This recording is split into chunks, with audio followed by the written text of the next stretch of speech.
Welcome, everyone, to the OnPoli podcast. I'm Steve Paikin. And I'm John Michael McGrath. Today on the pod, the Auditor General has released a scathing report on Ontario Place, drug consumption sites, and government advertising. Phil Verster, the CEO of Metrolinx, has resigned, and the Eglinton LRT might finally have an opening date. We'll follow the money on a bunch of fronts. Canada spending millions on primetime ads on Fox News, hoping to avert huge tariffs. Ontario New Democrats and Liberals raising lots of money, and the PC government with its own financial boast. In your column, my column, I'll focus on the future of Ontario's next nuclear power plants. And I've got a piece up on one of the good guys in Canadian politics who has decided he's had a great life, but he's had enough.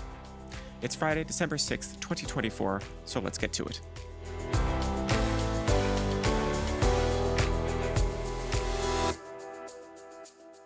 Hey, partner. Oh, sir. Here we are again. I have regards for you. Okay. I went to a speech last night by David Frum, Oh, okay. which was terrific about history. I may write about this in a column for next week, which we'll talk about here. Christina Blizzard, who used to cover Queen's Park for the Yes. Toronto Sun, was at the meeting. We had a lovely catch-up, and she wanted me to tell you how impressed she is, how you are developing as a broadcaster, and have surpassed my abilities in such a short space of time. That's very sweet of her. Hey, Christina was at Queen's Park when I started there, and our time overlapped for a little bit. But she also lived in Toronto's East End for a long while, and so we used to see each other at the grocery store. She's another one of those fathers and sons type of things, right? Because she knew your dad. Yes. Knows your dad. Yes. And then worked with you. And those of us who are of a certain age start hearing the footsteps when we are working with the children of the fathers that we used to work with anyway. Yeah, the hazard of the industry, unfortunately. Indeed. Let's, just before we get to our three issues, we want to start here with a quick update on the nuclear file, because we talked about this a couple of weeks ago. A site has now been selected for Ontario's deep geological repository for nuclear waste. It will be built near the Wabigoon Lake Ojibwe Nation in Ignis, Ontario. That's about 3 hours northwest of Thunder Bay, so quite a long way away from all of the major nuclear facilities in this province. You've been following this one pretty carefully, so what else do we need to know about it? Right. So we are talking about long timelines. Going through the rest of the regulatory process alone will be 7 to 10 years, give or take. This process so far has just been about consulting with local communities that expressed any kind of interest in hosting this site to begin with. You mentioned the distance between Ignace and the existing nuclear fleet in Ontario. So yes, at some point there will be a lengthy and very careful operation to move the spent fuel from where it is currently sitting in places like Darlington and Bruce nuclear stations. Dumb question. Yeah. How do they move it? Is it by train? Is it by truck? Is it by I don't know what? How do they move nuclear waste? I mean, in theory, these are both nuclear stations on large bodies of water. They might move it at least partially by boat. Right. Though when the last time this issue of moving nuclear waste by boat came up, there was a hue and cry from a lot of communities, including some of the Americans who did not want nuclear waste moved in the Great Lakes. So truck or train may end up being the easier way to do it. Okay. Sorry to interrupt, as you were. Well, and so I mentioned the possibility of nuclear waste contaminating the Great Lakes. This has also been one of the big differences between the two sites that were being discussed, the one near Ignace and the one near in South Bruce. The one in South Bruce is in the Great Lakes watershed. Ignace and the Wabigoon Lake are broadly in the Hudson Bay watershed. So if there is, the proposal is really, really well engineered. A failure of containment should be, you can never say impossible. It should be very, very unlikely. But even if there is a theoretical breach of containment, the radioactive material would flow into Hudson Bay and the Arctic and not into the Great Lakes, where 50 million or so people draw their drinking water from. But that is not entirely without controversy, of course, because there's a long history in Ontario of kind of treating the North as a bit of a dumping ground. So there are, even this choice, there's reasonable criticism about it. But in this context, I think it's important to note that the Wabigoon Lake Ojibwe Nation did vote to consent to having a site near them. So, we've talked about this a bit before. This is going to be many billions of dollars spent to build this thing. There will be local jobs created, and that is part of the enticement for local communities. They have selected the site, but it will be many decades yet before it starts really filling up with nuclear waste, much less is complete. So let me put my dibs in right now that we should make this the lead story in our podcast in the year 2054. That sounds about right. Okay, very good. And with that, we're off to issue 1. Shelley Spence, the Auditor General of Ontario, has released her annual report, and it has some scathing words about the Ford government's deal at Ontario Place. As you know, Premier Doug Ford agreed to have Terme build a spa on the Toronto waterfront. He also, having closed down the Ontario Science Centre in Don Mills, wants to move it to the same location on the waterfront. Some details, if you please. Right. So this is Spence's first annual report as the Auditor General after Bonnie Lysyk retired earlier this year after a 10-year stint in the office. These annual reports, they're always a bad day for the government. Good day for reporters, bad day for the government. This week was no exception. The section on Ontario Place specifically finds that the cost of redeveloping the site has increased to $2.2 billion. But arguably more importantly and more damning for the government was that the entire procurement process was found to be, and I'm here going to quote from the report, not fair, transparent, or accountable. For instance, minutes were not taken during meetings around the call for development, which identifies the right developers for a project like this. In general, if government is not documenting things, that sort of raises some red flags. Meanwhile, staff for both the Minister's offices, the Premier's office, and Infrastructure Ontario itself held meetings with applicants during the procurement process, raising serious questions about whether the winning proponent, Terme, was given some kind of inside track by political staff. Predictably, the official opposition has reacted to the report. So let's take a listen to what Marit Stiles has to say. The first thing that has to happen is that the Minister of Infrastructure needs to resign. And if she won't do it, the Premier should be firing her right now, because she stood in the legislature, and I think she lied and misled the people of Ontario. Well, just for the record, you can say that in the media studio at Queen's Park. You really cannot say that on the floor of the Ontario legislature, because you get thrown out for saying something like that. Absolutely. Marit Stiles is talking about Kinga Surma, who is the minister responsible for this whole waterfront deal. She is an Etobicoke-based MPP. Can I assume the Etobicoke-based premier is unlikely to fire the Etobicoke-based infrastructure minister? I think that's probably a safe bet. Also, on Thursday, Surma did tell the legislature that she's not going anywhere. So I suspect she is neither resigning nor being fired. We should just say one more word about this, because the Auditor General has sort of put in very point fact what I think a lot of people have alleged and observed over the years, which is that this premier kind of prefers to do business in a different way from previous governments. I'm not saying this to be critical. I am just making an observation. He does tend to be a guy who works the phones, makes deals kind of casually, as opposed to taking minutes, having lots of other ministry people in the room to ensure that I's are dotted and T's are crossed. He is more of a fly-by-the-seat-of-your-pants kind of deal maker, and the Auditor General says that's probably not the way you ought to do business if you're running a $250 billion corporation that is Ontario Inc. Right. And I think that's really the thing to keep in mind here. As much as we complain sometimes about how slowly government moves and frankly, we're going to talk about that a bit more later on in the podcast, and sometimes regulations can gum things up. There is also a reason why we have some of these rules, and it is because in the absence of them, people can lose trust in the very idea that the government is, in fact, being open and transparent and accountable. Well, not to mention the fact that if you're one of the other companies that was trying to bid on or get some business in this process, and you think the government has put its thumb on the scale for one of the proponents at the disadvantage to you, you can sue the Ontario government for that, which can cost us even more in the long run. So that's why these processes have to be kosher, if I can use that word. Yes. Now, one of the two of us watches an enormous amount of sports on television. I think it's you, so you will no doubt have noticed, oh, wait a second, no, wait. It's not you, it's me. That's Yes. right. I am the one who does that. You cannot help but notice a ton of spots on TV these days, particularly during football games or hockey games for the government of Ontario. What did the Auditor General have to say about that? The AG reports that government advertising has exploded. $103.5 million were spent on ads last year. That's the fiscal year ending in March 31st of 2024. The sum is more than 3 times the amount of the previous fiscal year, and that number will be even higher in the coming year, and we are going to discuss that a bit later in the podcast. Now, you don't know this question is coming, so get ready here. As I watch those ads, I come to a particular conclusion. I don't know that you share my conclusion, but I'm about to find out. Do the ads, in your judgment, seem over the line in terms of their partisanship? I haven't seen as many of the recent ones.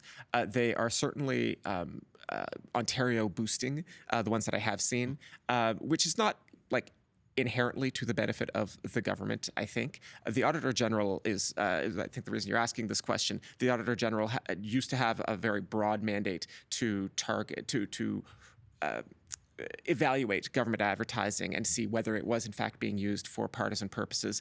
Under Kathleen Wynne, the Liberals substantially narrowed that mandate.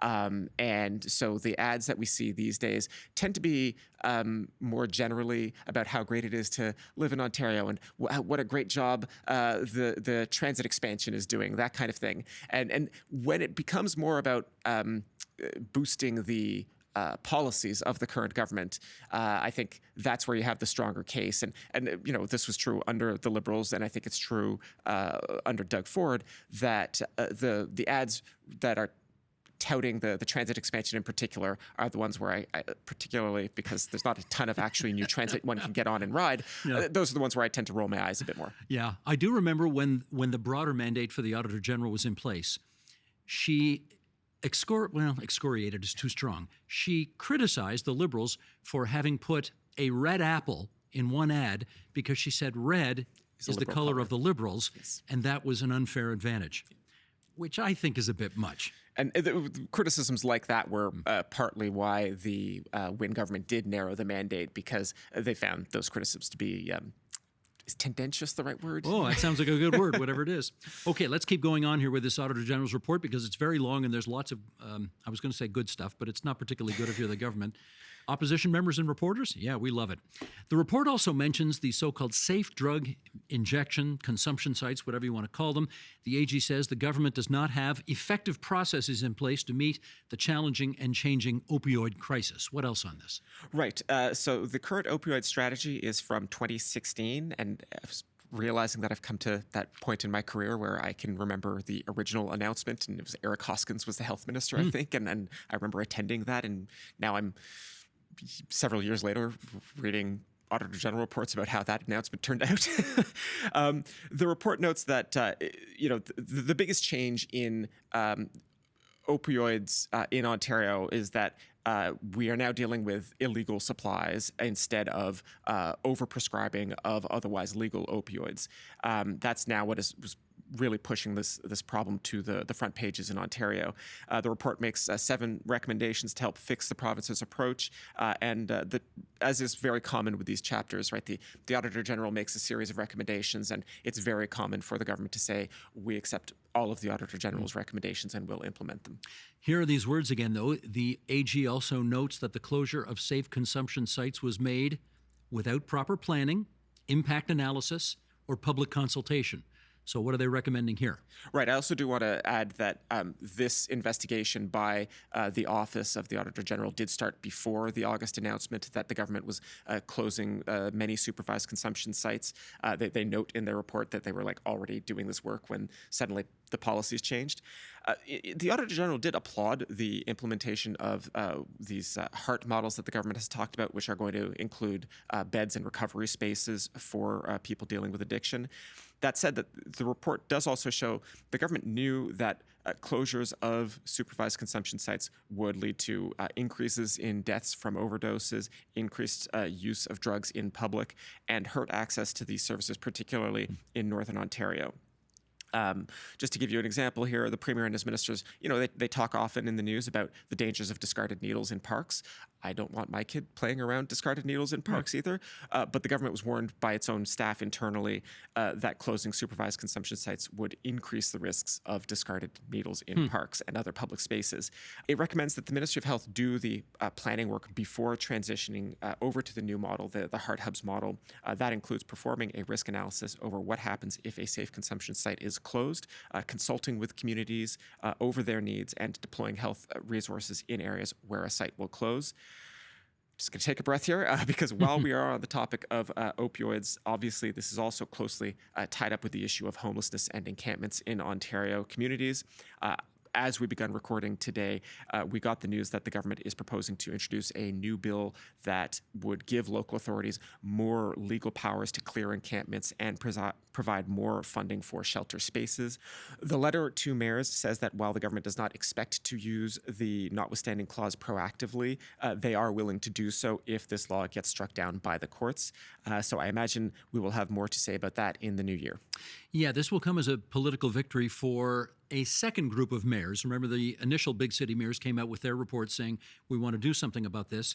A competing, I guess, second group of mayors, dissenting, okay, came forward and said, that's all very interesting, but that's not going to get the job done. We are recommending something much more dramatic, as in the use of the notwithstanding clause to take away civil rights from people who, in their judgment, cannot help themselves. And as a result, the Premier seems to be taking that advice, and we will see where this goes down the road. Yep. A reminder here.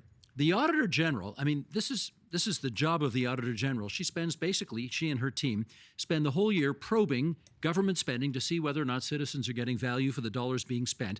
Every report tends to find fault with whoever is in power. Doesn't matter which party it is, because let's face it, if you're spending $250 billion a year, which the Ontario government does, not every cent is going to be spent. Hello, spoiler alert here, this just in. Not every cent is going to be spent in a transparent and accountable fashion. The theory is that if the AG sheds light on this stuff, the ministries being probed can improve their performances, but in the meantime, it does give a heck of a lot of ammunition for the opposition MPPs in question period who delight in screaming across the floor and saying to the government, you should all resign because you're all doing a miserable job.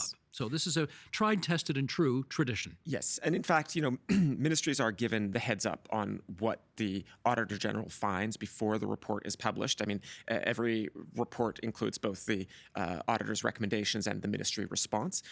Periodically, the ministries will, in fact, say, like, no, actually, we just think the Auditor General is wrong on this one. Rather famously, with the Greenbelt scandal, the Auditor General recommended before the government eventually did, the Auditor General recommended reversing that decision, and the government's initial response from both the Premier and the then Minister of Municipal Affairs was, no, we disagree with this finding. It is also worth mentioning that the Auditor General is herself only the most prominent representative of a large office, right? I actually don't know offhand how big the staff complement of the AG's office is, but it's analysts and investigators, and in some cases, people work for decades in that office. These are not radicals bearing torches and pitchforks. These are, in some cases, very well-informed subject matter experts, right? It really is an extremely important oversight function performed by, I guess, technically speaking, they might not be considered part of the public service, but they are part of the legislature, part of the office of an office of the legislature. And smart governments tend to thank the Auditor General for her work and then get on with fixing the problem. And just to show you that the Auditor General needs to be able to work without fear or favor of whoever is in power, it's a 10-year term. Yep. And they tend to spend the whole 10 years in that term. I can't remember the last time an Auditor General got fired early for poor performance. I don't think it hasn't happened in my lifetime that I can recall. I don't think, certainly not in my career covering Queen's Park. And with that, we're off to issue 2. After 7 years at the helm of Metrolinx, the province's transportation planning agency, Phil Verster is resigning. Verster was hired by the previous Liberal government to oversee tens of billions of dollars of transit expansion. His record is decidedly mixed. How do you see the verdict on Verster's tenure? I think it's going to be a very polarized verdict, if I can put it that way. When Verster was brought in, there were concerns about whether the Eglinton Crosstown would open on time. And as he leaves, it still is not open. That kind of performance is honestly, it's difficult to explain or excuse. There were other projects that began under the Liberal government that we still haven't really seen the benefits of. Major investments are happening, in particular in things like Go Rail, and some of this was interrupted by the pandemic. But some of the promises that were made under the Liberal government back then, that we would see almost like subway-like performance from Go trains. Certainly, we are not there yet, and he was extremely well compensated, more than $800,000 a year by the time he left. I think he was panned by the opposition as nearly being $1 million man, which was, of course, a criticism that the Tories had used against certain Liberal appointees when they were in opposition. That was the guy at Hydro One, the $6 million man they used to call him. Yes, exactly. A lot to criticize, despite the fact that he did oversee a very big job that got bigger as he was doing it. The Eglinton LRT, which those of us who work here would love to see come in someday, it's only about 100 meters north of our station right now, if it ever opens. It's 4 years overdue. Our friends at the Toronto Star say that it might have an opening date. I guess they got a little scoop from one of the members of the TTC who's on Toronto City Council, Jamal Myers, who says June of 2020. That's another 7 months from now. At first, it was the tracks weren't aligned properly. Then it was a signaling issue with the software. Anyway, this is the poor light rail transit system that just seems determined never to be operational. And unfortunately for Phil Verster, it was kind of a perfect storm of mishaps, and it all happened on his watch. Yeah, I mean, a year ago, I was hearing some rumors that maybe the crosstown would open by Christmas. And given the timing, part of me wonders if maybe his resignation was in part like an admission that okay, well, that deadline is clearly not going to happen, so I got to go. But there's a lot to opening up new transit projects. You've mentioned the rail alignment, the signaling issues. One of the things that we've been hearing a lot from both the Premier and I think from the TTC is that they have now gotten to the point where they are training the operators. It's not just about the finicky details of engineering. The trains have drivers. The drivers need to actually get in a car at some point and figure out which buttons do what. You need to be able to train these people, and you need to train them well. You want to be confident that these people know how to safely operate these trains. And in fact, if you've driven along Eglinton in the last few months, certainly over the summer, I saw some training trains out on the tracks, and they're clearly doing some of that work right now. But it does also rely on getting that engineering stuff right first. I mean, the long and short of it is we were well supposed to be past this phase by now. Yeah. Now, in fairness to Phil Verster, and it's important to be fair to him, notwithstanding the mixed record, I think he wanted to be much more open and transparent about what was going on underground and with this LRT. But at some point, I don't know who, but some officials in the Ford government told him to button his lip and stop giving public briefings about the state of play of things. I think the government, from their public relations standpoint, was concerned that every time Phil Verster came before the cameras and gave an update, all it was serving to do was remind people that the thing was late and not working, and it would get people more ticked off at the government. So let's not blame Phil Verster for that. I think he wanted to be more open. That's not his fault that the government basically told him no more briefings. Yeah. However, the record will show there was an, I think, almost unprecedented expansion of transit services attempted in a very fraught political environment. We'll see what his next move is. I was frequently told, I remember asking, how come they haven't fired him with all of these problems here? People would say to me, he's good at his job. If we fire him, he'll be snapped up like that by some other transit system somewhere else around the world, and probably even at a higher salary. So, you can't put all the blame on him. And you have to hire his replacement, and they're not going to come cheap either. There you go. And I guess Michael Lindsay, who was the head of Infrastructure Ontario, is being seconded over to run Metrolinx in the interim. Yeah. So, okay, where are we now? What's next? Well, I mean, you mentioned earlier, the way the Premier likes to run things. And I do think we're just seeing another example of, the Premier has people he trusts. And he clearly has come to trust Michael Lindsay and the job that Lindsay has done at Infrastructure Ontario. And so it was not at all surprising to me that they named Lindsay as this interim CEO at Metrolinx. There's also like a certain similarity in the jobs, right? In both cases, you were talking about stick handling very large infrastructure projects, and it is as much a matter of legal and financial contracts as anything else. Metrolinx will also be looking for a new permanent CEO to take over. We understand Lindsay's role is sort of an interim one right now. There are, 4 light rail transit lines currently being constructed in the province, 2 of which are hopefully going to come online in Toronto next year.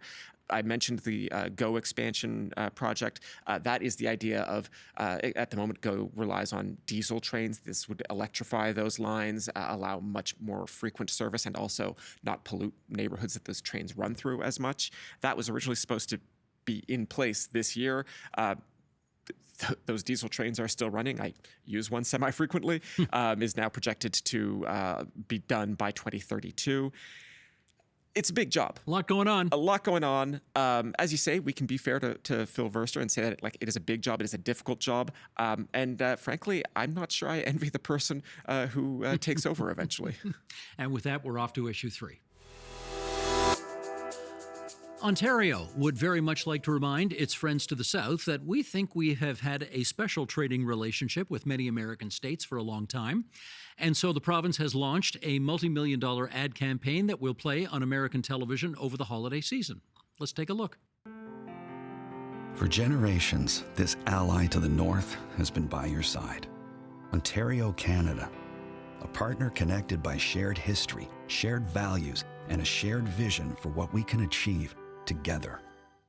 Well, if you're listening on podcast and you haven't seen the ad yet, lots of bridges, lots of water that we share, lots of pretty pictures about how nice it is to be proximate to the border of Canada and the United States. Including the Gordie Howe Bridge, which is right on.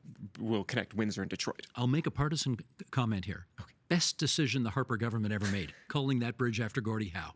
Love that. That was great. Ontario and 17 American states have a very special trading relationship. We are, for those 17 states, their number one trading partner. That ad will remind people of that. The ad's going to play during the National Football League games on Fox. And we know the president, I think the incoming president, I believe, is a big fan of Fox TV. I think he watches that channel from time to time. So the question becomes, is this an effective approach? Can this change minds? Well, it will at least serve as a good reminder to the audience that just the sheer volume of trade that Ontario does with neighboring states, nearly $500 billion a year. This is, of course, not just an effort to reach your median Fox News viewer. What we're really hoping is that it's American governors, American members of the House of Representatives, American senators, and yes, the president-elect who see this ad and maybe think better of Ontario and Canada. We have mentioned Fox News. I do have to add here that the Premier did an appearance on Fox News this week in which he joked that perhaps the president-elect is holding a grudge against Canada for the War of 1812, in which British forces laid siege to Washington and burned down the White House. And I think the Premier should remind the incoming president that that was only 210 years ago, and we're capable of doing it again if they don't play their cards right this time either. Anyway, maybe bigger U.S. Navy this time. Well, maybe a little bit. Meantime, Ontario NDP leader Marit Stiles has said she supports the ad campaign so long as it promotes Ontario's economic interests and not the Premier's personal political interests. Okay, fair point. We know that Prime Minister Justin Trudeau had a dinner, famously, with Donald Trump late last week at Mar-a-Lago. Who knows if these efforts are going to avoid a looming tariff war, but it seems like the Team Canada approach is moving forward. Did you see the news story that Justin Trudeau might have he might not have violated the law, but in meeting with Justin Trudeau, Donald Trump might have violated something called the Logan Act? Yeah, and you know what? I'm sure Donald Trump is losing a ton of sleep over that. Yeah, nobody has ever been prosecuted for this law. Not right. Now, let's do a few other money-related stories here. The Ontario Liberals, who, as you know, we have affectionately called the minivan party for a long time because their caucus is so small. Mind you, I think they're up to 9 MPPs right now, thanks to the results of the last election, so they'll need a bigger minivan to get everybody in there. But they are feeling, I guess, a little bit better about things these days because they had their first leaders' dinner, so-called, under Bonnie Crombie this past week. Nearly 1,000 people showed up. They raised $1.65 million. which is pretty solid for a third-place party. Right, a third-place party with an unpopular federal leader who is, I think it's fair to say, quite a drag on the provincial party's numbers right now. Certainly in some of the last several by-elections, when I've spoken to Liberal candidates, sometimes they had to wait for the recorder to go off, but they would, honestly say that, Justin Trudeau is not helping the provincial Liberal brand right now. We should just state the obvious here that Justin Trudeau is a federal Liberal and a member of the federal Parliament, is not an Ontario Liberal, is not a member of provincial Parliament, but lots of voters are not making that distinction. Do you know what, though? Just from the department of everything old is new again, I remember back in 1984, so what are we talking here, 40 years ago, David Peterson was the leader of the Liberals in Ontario in opposition, as Bonnie Crombie is now.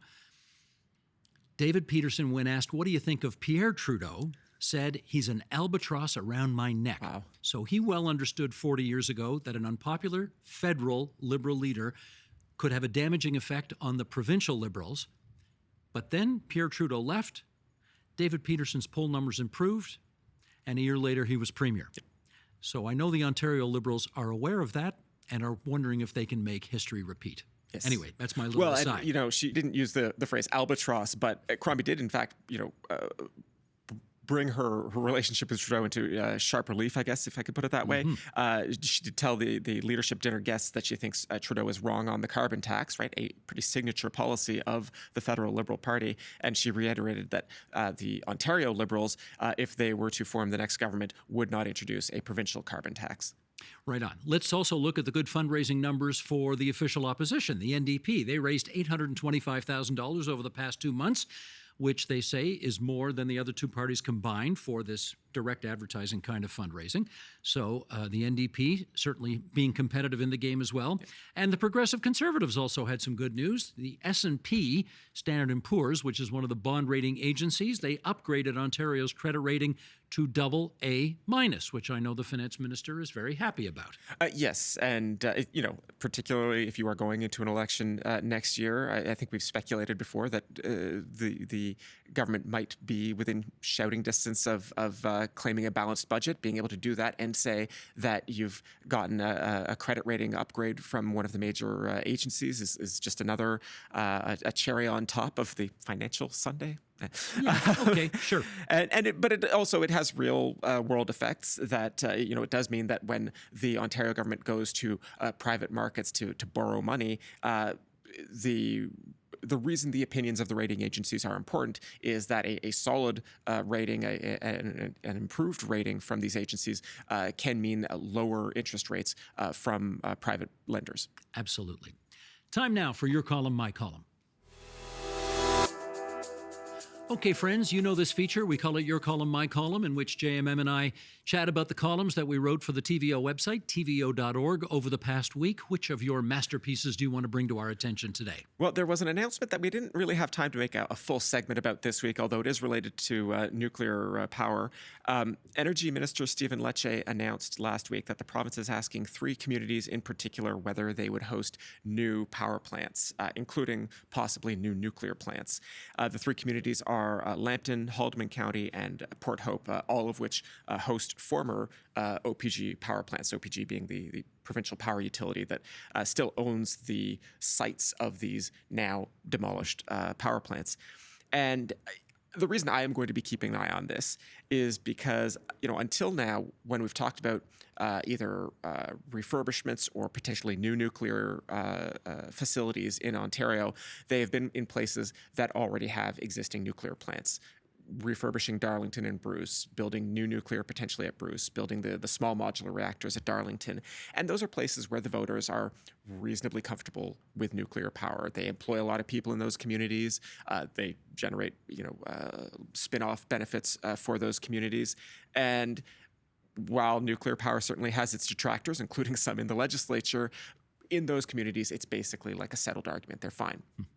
In these new communities we're talking about, Lambton and Haldimand County used to have old coal-fired power plants in them. Obviously, Ontario got rid of its coal-fired power plants over the last several decades.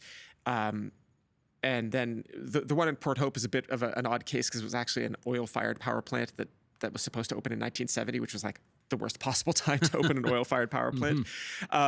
But these were never nuclear sites, and it will be interesting to see whether the voters there can become enthusiastic about nuclear power. In many cases, the mayors and the councils are interested in hosting power plants again. Particularly the Nanticoke site in Haldimand County was a major employer for the area, and when it closed, they lost a lot of jobs. And if there's a possibility of bringing back, high-paying unionized power sector jobs to these communities, I'm sure at least some of the leaders in those communities will be all for it.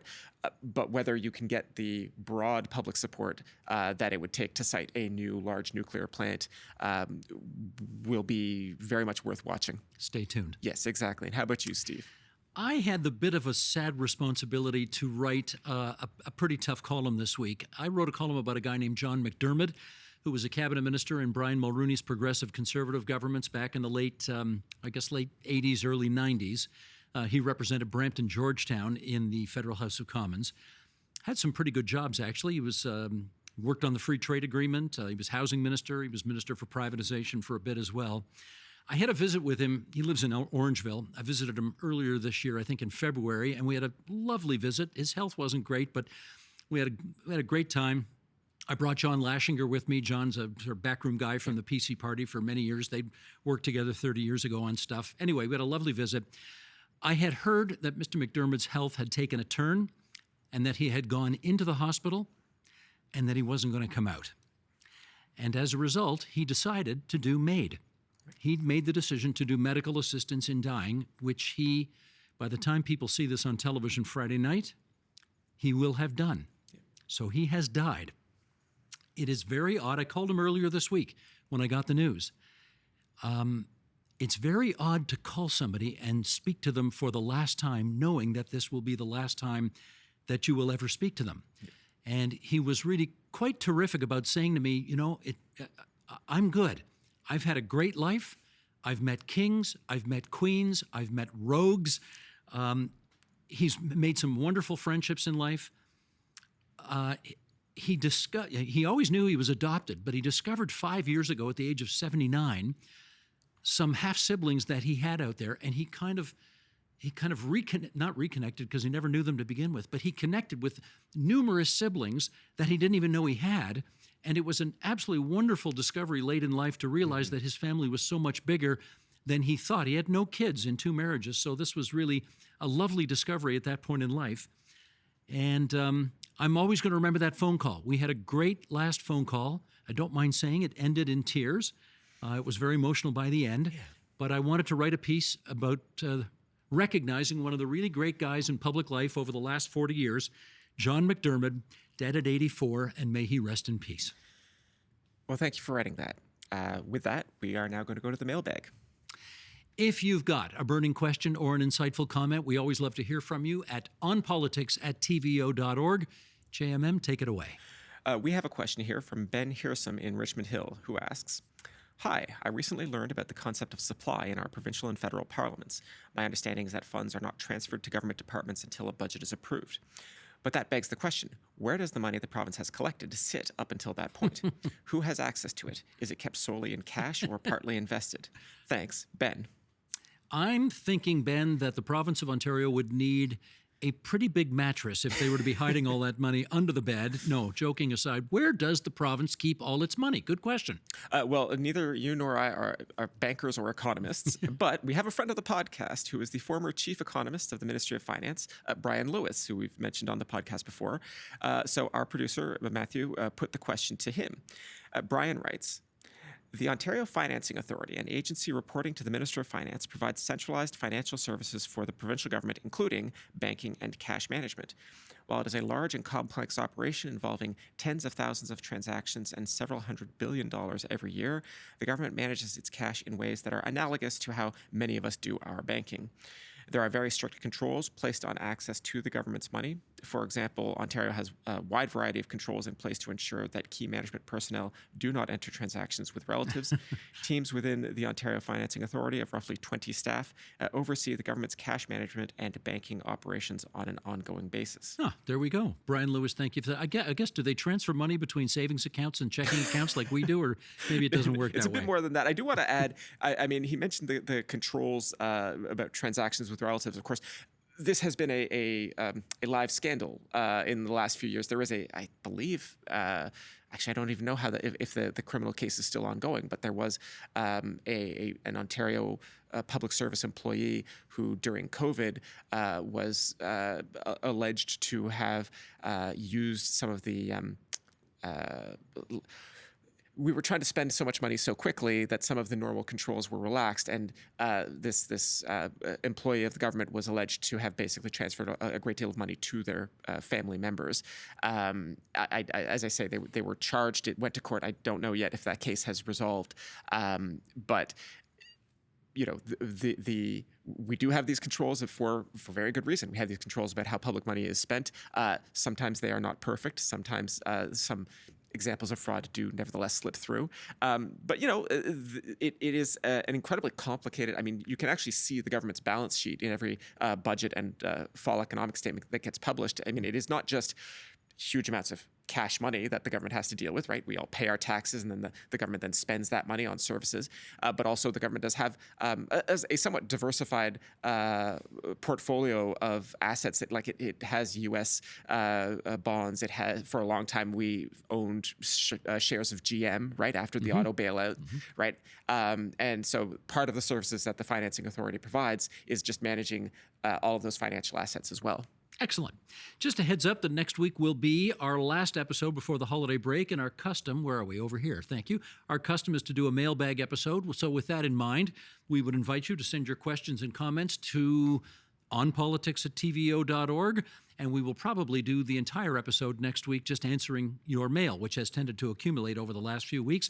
And my pal here is going to remind you one more time about where to send those emails. That email address is onpolitics@tvo.org, or you can message us over various social media sites like Blue Sky, X, formerly Twitter. I guess I'm still on Facebook, though I haven't checked it in a while. So yes, give us a message there.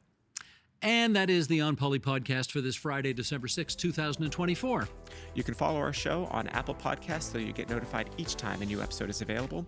And you can see the video version of the podcast on the TVO Today YouTube channel. Any feedback you have, we're happy to hear it, good, bad, or indifferent. Write us an email. You know where to get us.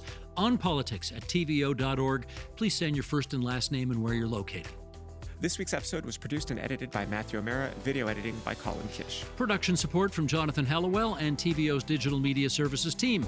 Our managing editor is Katie O'Connor. Laurie Few is the executive producer of Digital. John Ferry is vice president, programming and content.